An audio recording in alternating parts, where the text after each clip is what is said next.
არიან ადამიანები, რომლებიც სიკეთეზე ლამაზ სიტყვებს ამბობენ და არიან ისეთები, ვინც არაფერს ამბობს, უბრალოდ საკუთარ თავს წირავს. ასეთი იყო პაპა დიმო. როცა პატარა რეჯანი ავად გახდა, მისი ცხოვრება ერთ წინადადებად იქცა.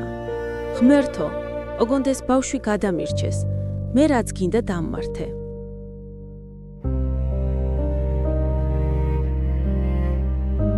ის აღარ ფიქრობდა საკუთარ თავზე. გაყიდა ყველაფერი.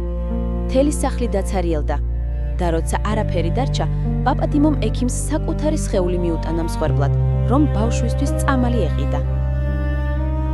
ეს არ იყო უბრალოდ სიკეთე.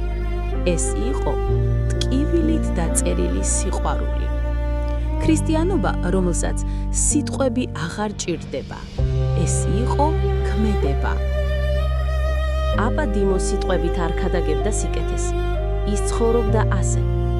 და დღეს მისი ისტორია გვახსენებს, რომ ნამდვილი ქრისტიანობა ხმამაღალ ფრაზებში კი არაა, არამედ ეს არის მსხვერპლი, სიყვარული, რომელიც ბოლომდე მიდის და სიკეთე, რომელიც ღმერთამდე აღწევს.